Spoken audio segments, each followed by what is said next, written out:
Prefeitos de cidades atingidas pelas chuvas estiveram reunidos nesta manhã com o governador do estado e Defesa Civil Nacional para buscar ajuda. Santo Amaro da Imperatriz e São João Batista decretaram calamidade pública e agora tentam se reconstruir. A região que está em alerta em Santa Catarina agora é a região sul. Por lá, Criciúma, cidade polo, já registra estragos e as demais cidades continuam com sinal vermelho. Hoje é dia de jogo do Brasil na Copa do Mundo, dia decisivo para a seleção. E tem ainda bom exemplo na educação. Escola Municipal de Concórdia abre as portas para as famílias na Feira do Conhecimento.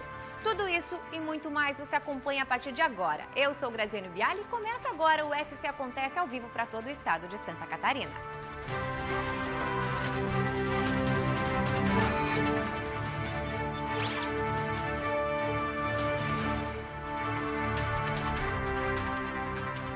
Olá, muito boa tarde para você. A gente começa já falando sobre as chuvas, não é mesmo? A região que está em alerta neste momento em Santa Catarina é a região sul.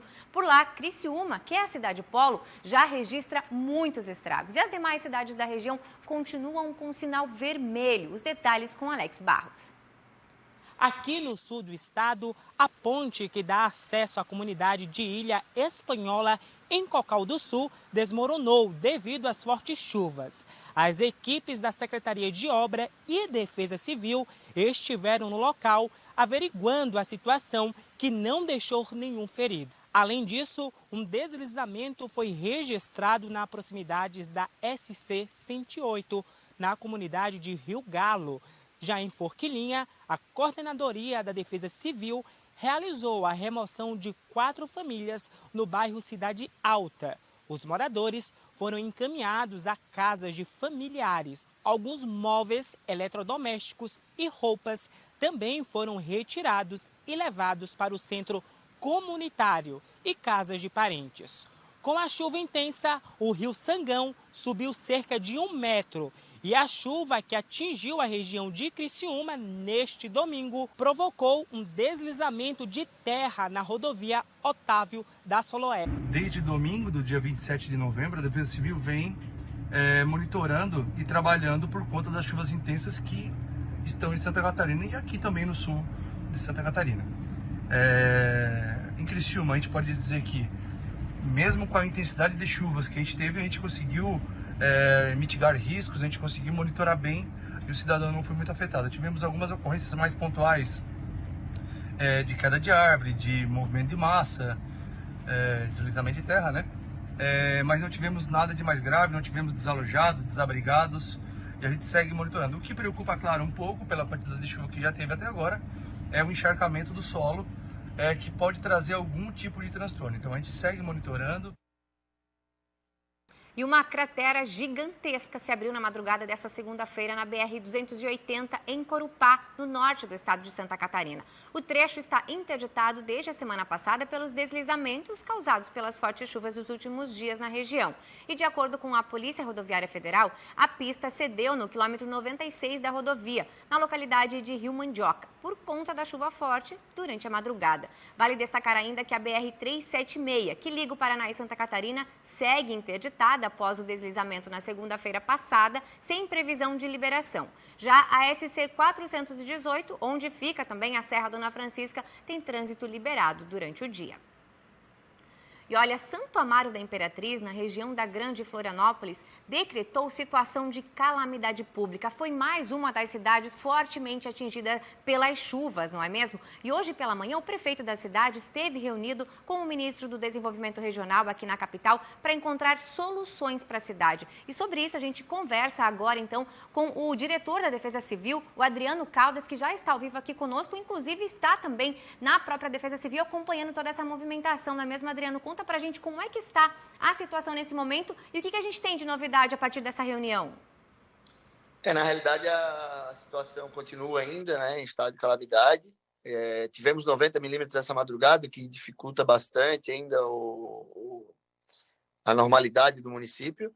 Nessa reunião, na realidade, o que foi solicitado aos parlamentares, ao ministro, ao secretário nacional de Defesa Civil Estadual, ao governador e ao novo governador, é a agilidade nos trâmites do processo de recebimento de recurso para reestruturar e reconstruir os municípios afetados. Essa cidade, né, Santo Amaro da Imperatriz, foi muito atingida. A gente viu as imagens, né? A gente também esteve com equipes por lá. E, de fato, nesse momento, vocês estão reconstruindo a cidade, Adriano. Em que pé está e como é que está a situação dos moradores de lá? Na realidade, nós temos aproximadamente 1.500 famílias desabrigadas e desalojadas em casa de amigo, parente, na igreja matriz. Nós tivemos 20 mil atingidos, muitas pessoas perderam tudo, né? Então, e essa reconstrução que nós estamos fazendo, na realidade, é um restabelecimento de parte da normalidade da cidade, que é a colocação de energia elétrica e de água dentro do município, né? Os acessos ainda estão bastante afetados, os 5 principais pontes. Nós temos uma funcionando, 2 parcialmente interditadas e 2 que já não existem mais, né? Que nós vamos ter que reconstruir parte das cabeceiras ou elas mesmas. Então, a situação ainda está bastante crítica. O que a gente pede é que as pessoas evitem de entrar em Santo Amaro se não tenham necessidade, para que a gente possa trabalhar nessa reconstrução. Essa questão de ter decretado situação de calamidade pública auxilia de alguma forma, ajuda a trazer mais rapidez os recursos públicos para contribuir com a população? Na realidade, nós decretamos a emergência na quinta-feira e calamidade pública no sábado, porque mostra o nível a intensidade do evento no município, né? O nível 3, que é o calamidade pública, ele atinge os 3 órgãos da federação, ou seja, nós tivemos a BR atingida, onde a BR caiu, e parte dela está para cair também entre Santo Amaro e Águas Mornas. Nós tivemos a Casan e a Celeste muito afetada no município, principalmente uma ponte que a gente estava preocupado com o abastecimento da Grande Florianópolis, até porque a captação de água da Grande Florianópolis, em grande parte, sai de Santo Amaro da Imperatriz. E depois de tudo isso, né, dessa reunião de hoje de manhã, a partir de agora, como é que seguem os trabalhos aí, Adriano? Nós finalizamos ontem os nossos registros e relatórios, toda a parte burocrática, para reconhecimento da calamidade pública junto ao governo federal, e já estamos começando um plano de trabalho para que a gente possa fazer essa reconstrução para captar o recurso no governo federal para que a gente possa fazer. A primeira resposta que foi realizada pela Defesa Civil do Estado começou a chegar ontem, que são cestas básicas, kit de higiene, colchões para que as pessoas consigam dormir e assim por diante. A comunidade, né, as cidades vizinhas também podem ajudar aí com relação a orientações e também a doações para os moradores de Santo Amaro da Imperatriz? Sim, se puder fazer a pergunta, eu vou passar para o prefeito, que ele acabou de chegar, tá bom? Com licença. Olha que bacana. O prefeito, então, acabou de sair da reunião, gente. O prefeito que estava participando da reunião aí com a Defesa Civil Nacional. Prefeito, boa tarde. Prefeito, conta pra gente, a partir dessa reunião, né? O senhor acabou de sair dali, a gente já tem novidades para o município de Santo Amaro. O Adriano estava nos contando que vocês estão buscando aí maior agilidade de recursos, mas também ainda precisamos de doações. Como é que está a situação e a partir dessa reunião? Exatamente. Boa tarde, né? A reunião foi muito produtiva, muito objetiva, no sentido de ajudar os municípios atingidos, né, com os nossos levantamentos para poder estar levando a população a uma ajuda inicial nessa fase de emergência, né? A gente já passou pela fase dos desabrigados, que a gente socorreu as pessoas, né, que estavam nas suas casas precisando de ajuda. Já colocamos as pessoas que ficaram sem alojamento num alojamento provisório, né, para receber alimentos e tal.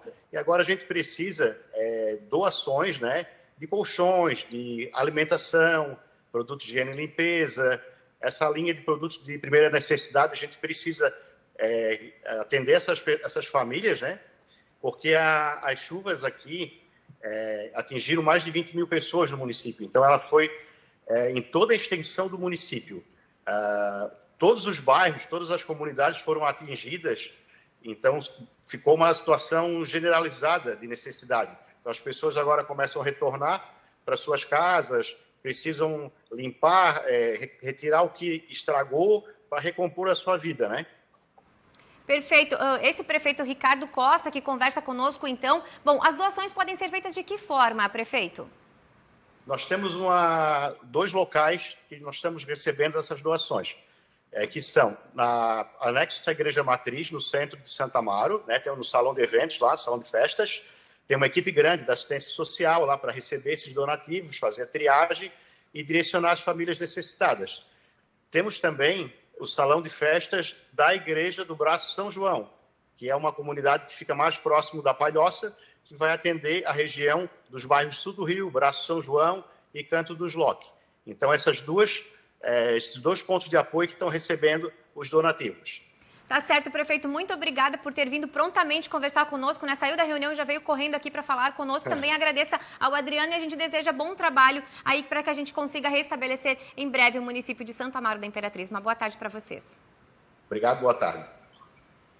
Olha, Palhoça também é uma das cidades bastante atingidas pela chuva forte da última semana. Por lá, mais de 1.000 pessoas foram atingidas por alagamentos ou deslizamentos. E, felizmente, hoje já não tem mais pessoas morando nos abrigos estruturados pela prefeitura e o trabalho agora é para a reconstrução das casas que foram alagadas. As fortes chuvas que assolaram o município de Palhoça nos últimos dias provocaram impactos em praticamente todos os bairros da cidade. Além do lixo acumulado, a cidade está com uma força-tarefa para contribuir com as pessoas impactadas. A Prefeitura de Palhoça está coordenando um trabalho de coleta de doação de alimentos e itens de objetos pessoais. Nós estamos aqui com um grupo de voluntários na Igreja São Tomé, aqui no Passa 20. Aqui é uma central de coleta de donativos. Precisamos que você que possa fazer a doação, que se dirija aqui. Nós estamos precisando de material de limpeza, porque no retorno às casas agora a gente precisa de muita água sanitária, vassoura, rodo, pano de chão. Nós precisamos de gênero alimentício também para a alimentação dessas pessoas. Então o leite, o óleo, a cesta básica normal a gente está precisando muito. E aqui a gente faz a classificação e estamos fazendo os encaminhamentos finais para as bases de distribuição nos bairros. A todo momento, as pessoas vêm até a igreja da cidade entregar donativos. E quem não pode contribuir com alimento ou dinheiro, contribui com o trabalho. Sábado era umas 10 horas da manhã, fiquei até de tarde. E ontem fui na missa de manhã, voltei de novo, fui embora só à tarde. E hoje, 9 horas, eu já estava aqui de volta. Porque a gente mora aqui na comunidade, a gente diretamente não foi atingida, mas a gente sente a necessidade, assim, de se doar, pelo menos nisso, né? Para ajudar, para amenizar um pouco esse sofrimento das pessoas. E aqui foi muito gratificante que a gente vê chegando muita coisa, muitas pessoas se doando, muitas pessoas se colocando à disposição para fazer esse trabalho, né? A ajuda dos voluntários tem sido de forma contínua, inclusive durante o último final de semana. Trabalhamos sábado, domingo, até tarde, não estamos parando. Então tem toda a prefeitura trabalhando conjuntamente, mais esse grande número de voluntários que hoje está aqui presente numa segunda-feira. Ontem aqui o número passava de 50 pessoas e assim isso tem sido sábado, domingo, segunda, desses 100 horário para terminar. A gente precisa de muita coisa ainda e essas muitas coisas que a gente precisa, a gente quer fazer chegar às famílias que dela necessitam. Que trabalho bonito, né? Olha, São João Batista também sofre ainda as consequências da chuva forte. O município está recebendo ajuda de todas as regiões. Mais de 15.000 pessoas foram atingidas pela enxurrada em São João Batista. Cerca de 1.300 ficaram desabrigadas e recebem ajuda de voluntários e da Defesa Civil do município. Agora, os moradores lutam para recuperar o que restou de suas casas. Aos poucos, o cenário de guerra vai sendo limpo. A água subiu muito rápido, não deu tempo de a gente levantar muita coisa. Lá em casa a gente perdeu móveis, no caso, né? E na empresa também, né? O que deu para levantar de máquina a gente levantou. Mas, que nem eu comentei, foi muito rápido, entendeu? Até o pessoal que mora há mais tempo aqui em São João Batista comentou que nunca viu coisa igual. O rio Tijucas transbordou na semana passada e alagou a cidade inteira, que ficou completamente debaixo d'água e isolada, com acesso somente por aeronaves ou embarcações. A água, em alguns lugares, chegou no telhado das casas. A cidade praticamente desapareceu. As equipes da prefeitura contam com a ajuda de outros 18 municípios da região na força-tarefa de hoje para desobstrução de vias, limpeza de ruas e retirada de entulhos. Tem ainda voluntários trabalhando na assistência às famílias atingidas. A minha casa foi atingida com a água até pela janela. A gente perdeu praticamente tudo. O que a gente conseguiu salvar foi geladeira, fogão que a gente botou para cima das mesas, de cadeira.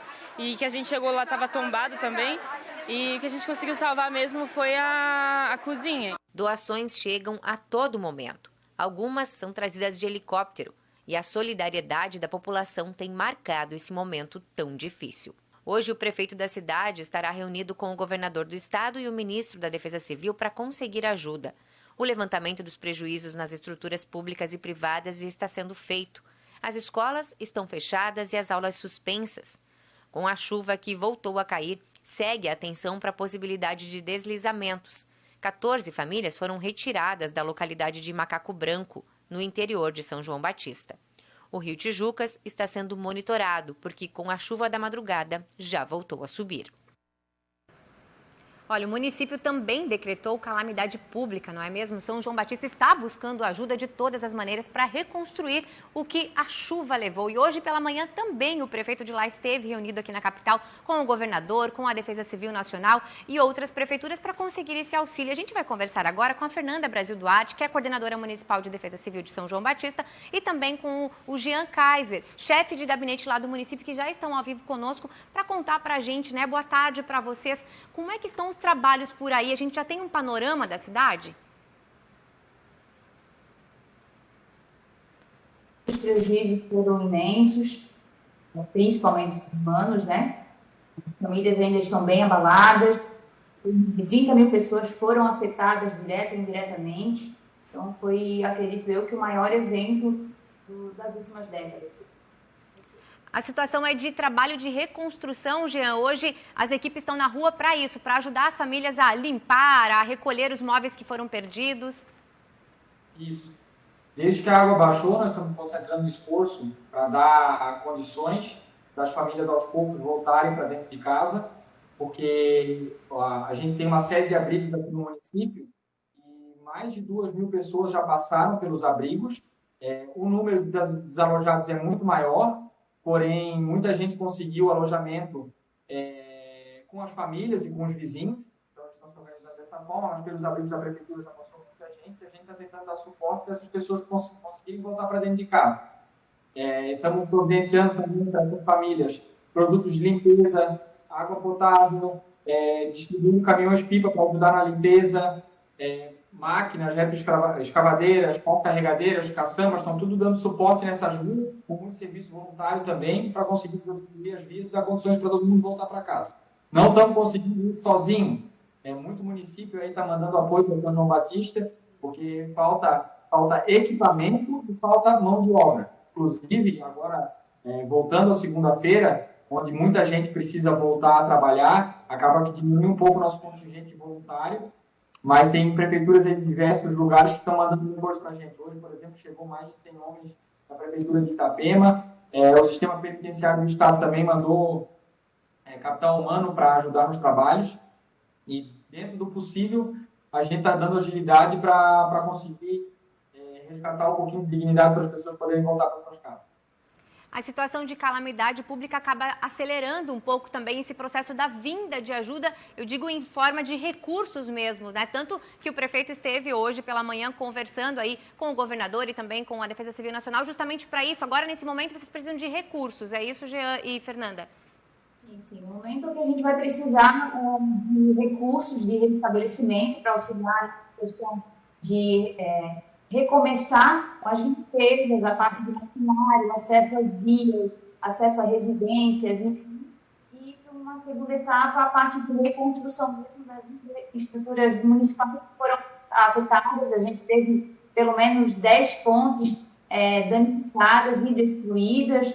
Enfim, o prejuízo foi bem intenso. Nesse momento, eu sei que vocês estão precisando, inclusive lançaram aí até uma campanha, né, sobre doação de colchões, porque as pessoas não têm colchões para dormir. Então, esse momento, isso é importante para a doação. Se as pessoas de casa estiverem ouvindo, inclusive, podem contribuir com o município doando colchões. Dessa forma, é isso? Isso. A gente teve um número grande de desabrigados que passaram pelos abrigos, conforme o Jean falou, né? E desalojados também foi enorme, porque bairros inteiros foram invadidos, né, pelas águas do rio, com níveis no teto até segundo piso das residências. Então, esse pessoal ainda precisa começar a se reorganizar na limpeza e precisa um mínimo de colchões. Então, é pelo menos aí que a gente tem uma previsão de 12, 13 ou mais desalojadas que vão precisar de todo mundo. Tá certo. Muito obrigada, Fernanda, Jean. Eu sei que vocês têm muito trabalho aí pela frente. A gente agradece a participação de vocês e, claro, pede às pessoas de casa que estiverem acompanhando que puderem ajudar, não é mesmo? A gente vai agora para um rápido intervalo e, na volta, vamos falar sobre as condições do tempo para logo mais. Não sai daí. Estamos de volta e agora vamos falar sobre as condições do tempo.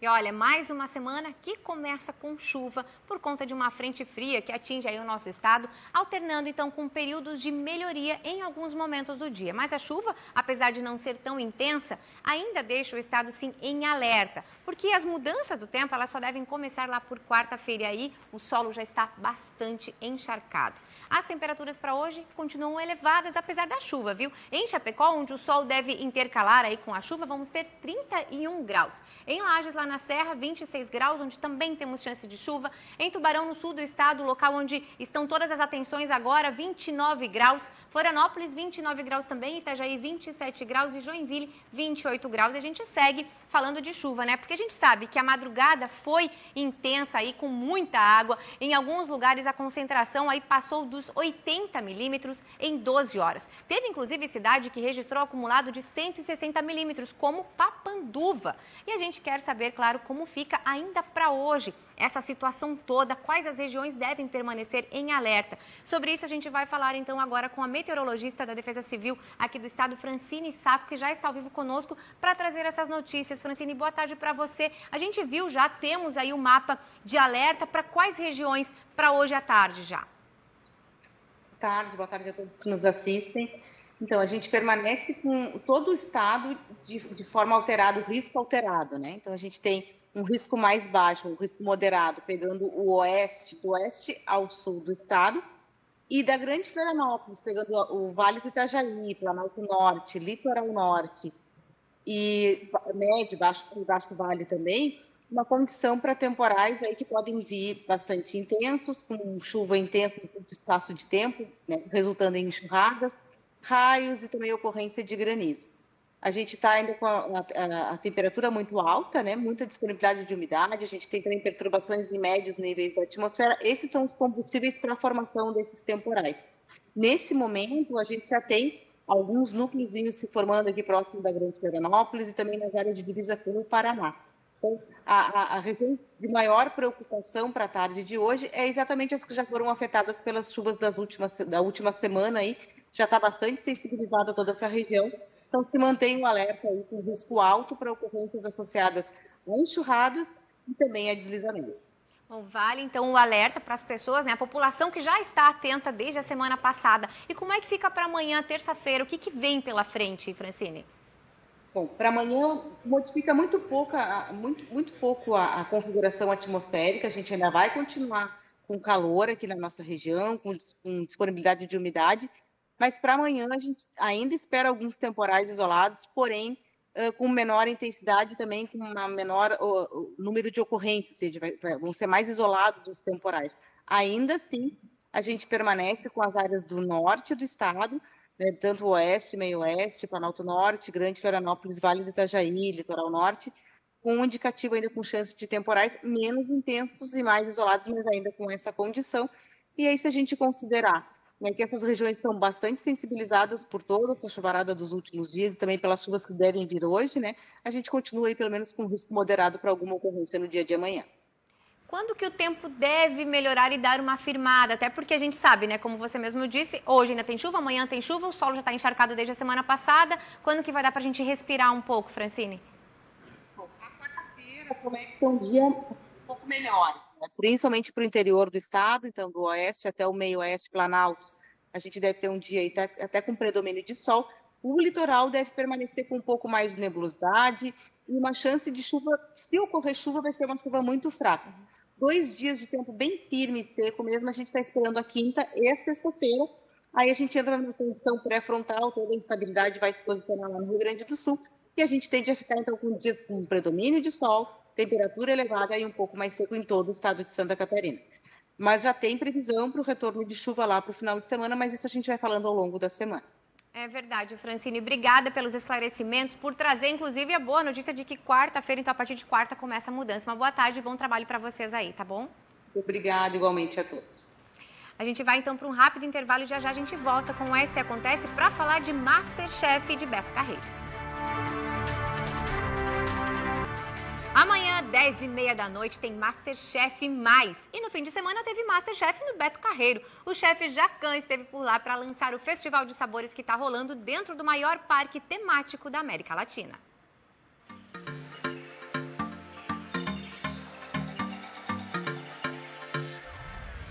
Os catarinenses têm diversão e culinária de primeira em um só lugar.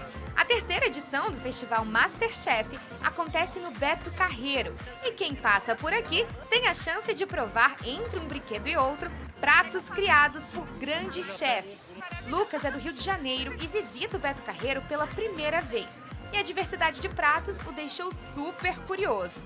Eu tô muito, vim aqui por isso mesmo, essa curiosidade. Acho muito bom trazer, para o pessoal conhecer as diferentes culturas, já que a gente está nesse momento muito propício. Em clima de Copa do Mundo, o Festival MasterChef aqui no Beto Carreiro traz o gostinho dos países que vão disputar este ano. Aqui na estação do Catar, os visitantes podem provar um pouquinho da culinária típica do país. Óbvio que eu vim pronta para provar esse kafta com coalhada, olha só. Ou a paella na estação da Espanha. E claro, eu não podia perder o incrível porco com barbecue de goiabada e vinagrete de feijão fradinho do nosso querido Brasil. Uma das estações mais procuradas é a da França. Aqui, os pratos são assinados por um dos chefes mais queridos do Brasil, Eric Jacquin. O petit gâteau, sobremesa criada e difundida por ele, foi ensinada aos chefes do parque. Pois é, uma experiência incrível aqui. A gente tem um prato muito popular, né? O Jacquin popularizou o petit gâteau no Brasil. Então, segundo dizem, é a palavra francesa mais pronunciada no Brasil, né? Petit gâteau, um bolinho super popular do norte a sul do país, né? A gente tem que seguir fielmente a receita, porque é uma assinatura do chefe, ele assinou o menu todo da Estação da França, então a gente segue fielmente as receitas dele, né? Passo a passo, como ele executa no restaurante dele, a gente replica aqui nas estações. Kaká trabalha há quase 20 anos com culinária. Ele administra as 10 estações espalhadas no Beto Carreiro. Foi uma experiência incrível, assim. A gente foi até São Paulo fazer todo um estudo dos pratos que a gente faria aqui. Então foi uma troca de ideias. O chefe propôs um menu, a gente já bateu de prontidão, assim. Eu aprendi tudo com a equipe dele, então passo a passo, fielmente as receitas que ele vai executar aqui. Então agrada a todos os públicos ali, né? Do salgado ao doce ali vai agradar a família toda. A expectativa é incrível, né? A gente está com um menu muito bacana, conversa muito com a atualidade, seja na França ou nas outras estações que tem. São técnicas muito atuais, assim. Então as expectativas são as melhores possíveis, está só iniciando e a gente tem um caminho longo pela frente aí para agradar todo mundo que passa pelo parque. Aqueles que provaram pela primeira vez curtiram os pratos. Primeira vez que eu provei aqui, eu achei a carne muito macia mesmo. O bolinho em si, uma delícia, o molho também nem se fala. Eu gostei muito dessa barraca, foi minha favorita. Aqui, os torcedores da Copa não precisam se preocupar, porque tem espaços com almofadas e telões espalhados no parque. Mas neste sábado, além do jogo entre Argentina e Austrália, outro motivo reuniu uma multidão, o chefe Jacquin. Ele veio para ensinar pratos famosos, entre eles o petit gâteau. A gente gosta tanto dele que acompanha todos os programas. Quando não consegue assistir ao vivo, assiste por reprise. Eu tô esperando uma baita apresentação, né? Ele como um chefe de referência mundial, né? Eu acredito que ele vai dar um show aí na cozinha. Eu tô aqui desde muito cedo esperando o meu gordinho lindo. Eu quero muito uma foto com ele, é meu sonho. É meu presente de Natal tirar uma foto com ele. Acompanho, eu repriso sempre, adoro o MasterChef. Tudo por causa do Jacquin. O chefe foi recebido por muitos aplausos. Na cozinha, montada dentro de um dos pavilhões centrais, ele ensinou passo a passo a receita do famoso filé mignon e a sobremesa. Eu acho que foi agora ser uma felicidade muito grande dentro desse parque, com essa parceria com o MasterChef. Eu não imaginava esse parque tão atrativo e tão maravilhoso. É uma coisa extraordinária, extraordinária. As atrações, o show, o carinho que tem aqui é maravilhoso. Mas ainda com o MasterChef, com tudo, dá oportunidade para muitas pessoas experimentar comida de 10 países diferentes. Não é só na França, não é só petit gâteau. É tantas coisas que tem aqui para experimentar, para ver. Eu acho que comer se divertindo tem melhor. Alguns foram chamados no palco para ajudar o chefe e outros tiveram o prazer de provar o prato preparado na hora. E pela força do destino, Rafaela foi um deles. E ela até dividiu o prato. Eu tô sem palavras, eu não consigo nem falar. Tava, não consigo. Eu nem acredito. Ela vai comer, tem que comer, por favor. Vou comer. Alguém grava, que eu tô tremendo. É a melhor comida. É, quer um pedacinho? Eu quero. É bom, né? É gostoso. O Cozinha Show foi um sucesso. E no fim, o chefe, que já é metade brasileiro, contou para quem está torcendo na Copa, Brasil ou França. E ele nem pensou duas vezes. Para a França. Sem pensar.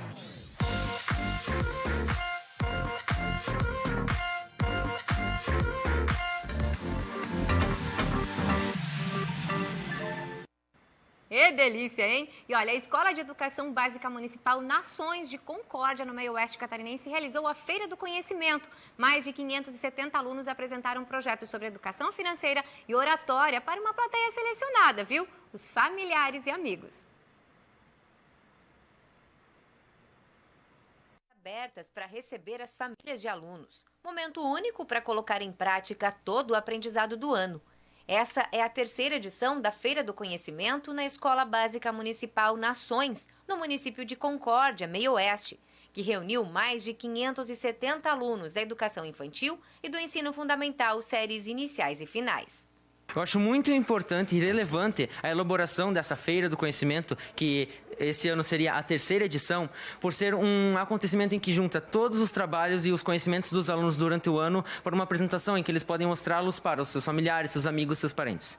E nós, da nossa turma, trabalhamos com a Prof. Rosane sobre peças teatrais e apresentamos hoje na Feira do Conhecimento. Além dos trabalhos da feira, teve ainda apresentações artísticas. Para as famílias, o momento é muito importante. É assim que eles vislumbram a evolução dos filhos. E vim prestigiar essa ação da escola, que achei um ato muito bonito, deles estar participando também, de apresentar trabalhos na escola, isso foi bem interessante para os pais. Estamos aqui na Feira das Suculentas, na Feira do Conhecimento, e a Sala das Suculentas e um brechó, que eles vão arrecadar, pelo que eu vi, fundos para comprar presente para alguma lembrança ou algo assim para o Natal, para as crianças. Achei bem interessante. Muito bem, a gente agradece aí, né, aos professores, a diretora Neidi, que mandou todo o material pra gente poder exibir aqui. Vamos dar uma olhadinha no nosso portal, tvbv.com.br, o portal em que vocês podem acompanhar notícias do nosso estado. Olha só, volta da chuva agrava a situação das rodovias no Vale do Itajaí. É importante vocês acessarem para ficarem atentos às informações. O SC Acontece de hoje fica por aqui. Na segunda-feira, amanhã a gente está de volta. Já tô até confundindo aqui. Tchau, tchau!